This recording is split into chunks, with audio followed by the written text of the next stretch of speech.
बेमौसममा अन्जिरको रुखमा फल नपाउँदा यसु किन रिसाउनु भयो? के यसुलाई मौसमको बारेमा ज्ञान थिएन? वा त धेरै बाइबल आलोचक र विरोधीहरूले भने जस्तै यसुको दिमागी हालत ठिक थिएन, अथवा त्यहाँ अरू कुनै रहस्यका कारणहरू थिए? जय मसीह। आज हामी यसु यरुसलेम जाँदै गर्दा उहाँले अन्जिरको रुखलाई सराप्नु भएको घटनाको बारेमा हामी हेर्नेछौँ। तपाईहरूले यो घटना मर्कुसको 11 अध्यायको 12देखि 14सम्ममा पढ्न सक्नुहुन्छ। सामान्यतया यो घटनालाई मर्कुसको 11 अध्यायकै 20देखि 26मा भएको घटना, अर्थात् यसुले त्यस घटनालाई लिएर विश्वासको शक्तिको बारेमा बताउनु भएको घटनासँग लगाएर व्याख्या गरिन्छ र यो सही पनि हो। तर आज हामी त्योभन्दा अझै फरक त्यही दिनको घटनालाई लिएर त्यससँग तुलना गरेर हामी यस खण्डको बारेमा हेर्नेछौँ। यदि तपाईँले हेर्नुहुन्छ भने यसु यरुसलेमतिर जाँदै हुनुहुन्थ्यो, यसु भोकाउनु भयो र अनि टाढामा उहाँले अन्जिरको रुख देख्नुभयो, अनि त्यो अन्जिरको रुखमा फल पाउँछु कि भन्ने आशाले उहाँ चाहिँ त्यतातिर जानुभयो। तर त्यो रुखमा पात बाहेक अरू केही कुराहरू थिएन। त्यसकारण गर्दा यसुले त्यस रुखलाई भन्नुभयो, अब उपरान्त तँबाट कसैले फल नखाओस्। अनि भोलिपल्ट यसुका चेलाहरू र यसु त्यही बाटो जाँदै गर्दा यसुका चेलाहरूले के कुरालाई ख्याल गर्छन् भन्दाखेरि त्यो रुख त अब सुकेर गएको छ। अनि चेलाहरूले भन्छन्, प्रभु तपाईँले शराब दिनुभएको रुख त हेर्नुहोस् त सुक्यो। अनि यसुले तिनीहरूलाई त्यस समय विश्वासको शक्तिको बारेमा बताउनुहुन्छ। जब म यो खण्डलाई अध्ययन गर्दै थिएँ, मेरो मनमा एउटा प्रश्न उठ्यो, के यसुले विश्वासको शक्तिको बारेमा बताउनकै लागि त्यो रुखलाई सराप्नु भएको हो त? अनि फेरि मेरो मनमा अर्को एउटा प्रश्न पनि जाग्यो, यदि विश्वासको शक्तिको बारेमा बताउनु थियो भने यसुले त्यहाँ अरू धेरै कामहरू पनि गर्नुभएको थियो। मरेकालाई जीवित बनाउनु भएको थियो, अनि 5 रोटी र 2 माछाले 20-25 हजार जनालाई खुलाउनु पनि भएको थियो।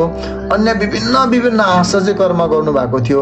त्यो घटनाले पनि त यसो विश्वासको शक्तिको बारेमा व्याख्या गर्न सक्नुहुन्थ्यो, बताउन सक्नुहुन्थ्यो। यही घटना नै किन त है? यो प्रश्नले मलाई धेरै खुल्दुली मच्चायो। अनि मैले प्रार्थना गर्न थालेँ र भने, किन यसो तपाईँले त्यस रुखलाई सराप्नु भयो त? अनि जब यो खण्ड मैले अध्ययन गर्दै थिएँ अनि मैले यो कुराहरू मनमा प्रश्न गर्दै थिएँ अनि मैले प्रार्थना पनि गर्दै थिएँ। मैले के गरेँ भन्दाखेरि अब मैले त्यो घटना पश्चात तत्कालै के भयो भन्ने घटनालाई अध्ययन गर्न थालेँ। मैले के हेरेँ भन्दाखेरि चाहिँ त्यो घटना पछि चाहिँ यसुले मन्दिर शुद्ध पार्नु भएको घटना छ तत्कालै। अनि मैले के गरेँ भन्दाखेरि त्यो दुईटा घटनालाई मैले तुलना गर्न थालेँ। यसुले अन्जिरको रुखलाई सराप्नु भएको र मन्दिर शुद्ध पार्नु भएको घटनालाई तुलना गर्दा मैले के पाएँ भन्दाखेरि त्यो मन्दिरको अवस्था र त्यो रुखको अवस्था उस्तै छ। अनि त्यो अन्जिरको रुखको दशा जस्तो भयो, यरुसलेमको मन्दिरको दशा पनि त्यस्तै भयो। यदि तपाईँले यरुसलेमको मन्दिरभित्र भएको दृश्यलाई हेर्नुहुन्छ भने के देख्नुहुन्छ? त्यहाँ के भइरहेको छन् र हुनुपर्ने चाहिँ के हो? तपाईँले यरुसलेमको मन्दिरभित्र हेर्नुहुन्छ भने त्यहाँ चाहिँ व्यापार भइरहेको देख्नुहुन्छ। त्यहाँ गाई गोरुहरूको किनबेच भइरहेको छ, भेडा बाख्राहरूको किनबेच भइरहेको छ, परेवाहरूको किनबेच भइरहेको छ र पैसा सट्टीपट्टी गर्ने कामहरू भइरहेको छ। के यो कामहरू गलत हो त? अनि यसुले चाहिँ ती किनबेच गर्ने मान्छेलाई त्यहाँबाट खेदाइदिनु भयो। यसको अर्थ के यसुले व्यापारलाई निरुत्साहित तुल्याउनु भएको, अर्थात् क्रिस्चियनहरूले विश्वासीहरूले व्यापार गर्नुहुन्न भन्नुभएको हो त?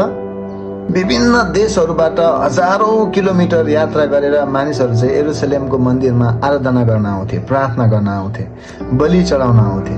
अनि यरुसलेमका वरिपरि भएका मानिसहरूले चाहिँ के गर्थे भन्दाखेरि चाहिँ गाई गोरुहरू भेडा बाख्राहरू बेचेर ती मान्छेहरूलाई चाहिँ आराधनाको लागि त्यहाँनिर उपलब्ध गराउँथे।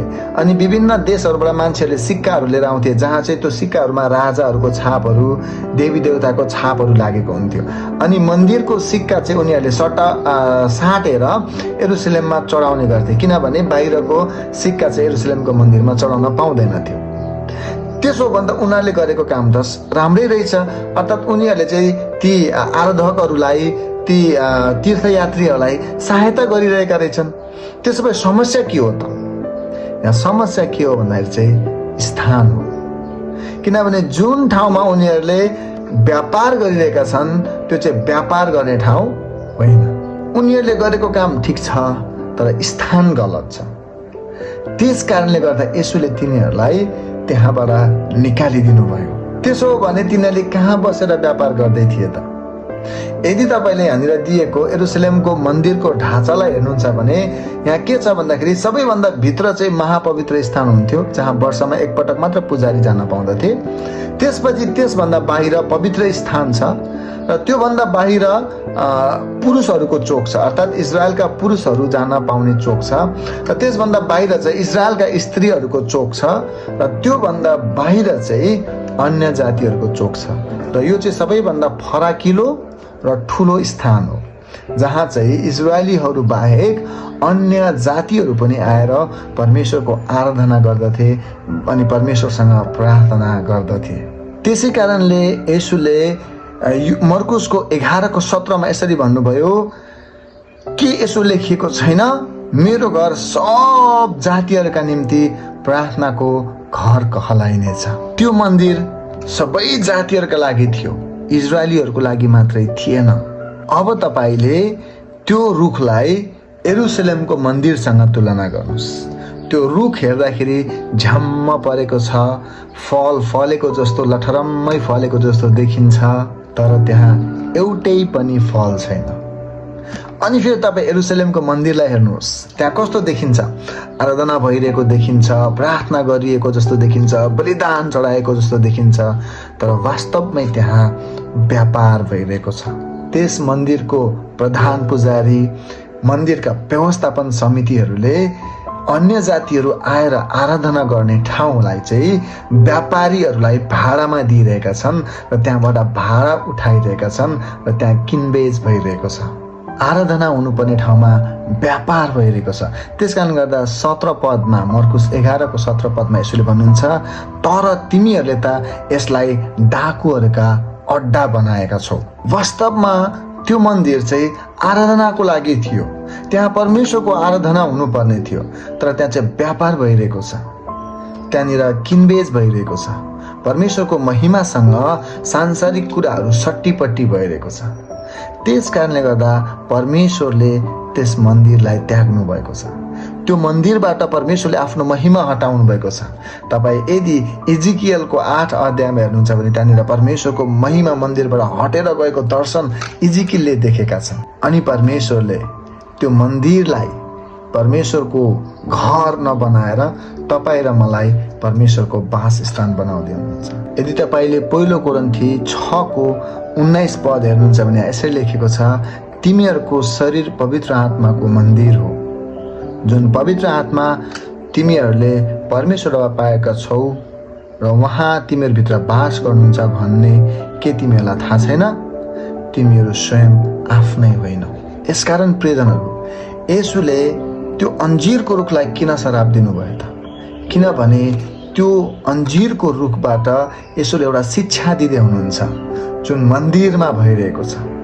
अर्थात् हेर्दाखेरि आराधक जस्तो देखिने, अर्थात् हेर्दाखेरि फलवन्त देखिने, झ्याम्म परेको देखिने, तर वास्तवमै परमेश्वरको आराधना नभएको, हेर्दाखेरि परमेश्वरको फलले भरिएको जस्तो देखिने, हेर्दाखेरि आत्मिकी फलले भरिएको जस्तो देखिने, तर त्यहाँनिर परमेश्वरको फल र आत्मिकी फलले नभरिएको देखिने खालको जीवनको बारेमा यसोले देखाउँदै हुनुहुन्छ। यसोले के भन्दै हुनुहुन्छ भने हाम्रो जीवन पनि के त्यो रुखको जस्तो भ्रमात्मक त छैन, कि त्यो मन्दिरको जस्तो भ्रमात्मक त छैन? हेर्दाखेरि आराधना र प्रशंसाले भरिएको छ, महिमा र प्रशंसाले भरिएको छ, भित्री जीवन चाहिँ फलवन्त छैन। के हाम्रो क्रिस्चियन जीवन पनि त्यो अन्जीरको रुख जस्तै त छैन? हेर्दा फरक र वास्तविकता फरक। आराधना हुनुपर्ने मन्दिरमा डाकुहरूको अड्डा त भएको छैन। यसो भइरहेको छ भने हाम्रो दशा पनि त्यो अन्जीरको रुखको जस्तै, त्यो मन्दिरको जस्तै हुन्छ जहाँबाट परमेश्वरको महिमा हटेर गएको छ र जसको जरैसम्म सुकेर गएको छ।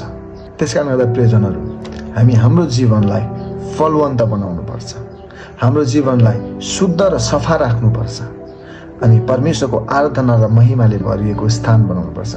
किनभने तपाईँ र मेरो जीवन परमेश्वरको वासस्थान हो, पवित्र आत्माको वासस्थान हो। त्यसकारण गर्दा जब हामी आफैले आफैलाई त्यो रुखसँग तुलना गर्छौँ, त्यो मन्दिरसँग तुलना गर्छौँ, हामी चाहिँ त्योभन्दा फरक भेटिनुपर्छ र तपाईँ र म भित्र परमेश्वरको बास हुनुपर्छ। आमेन। र हामी चाहिँ देखाउटी होइन, फलवन्त जीवन जिउनुपर्छ। जय मसीह।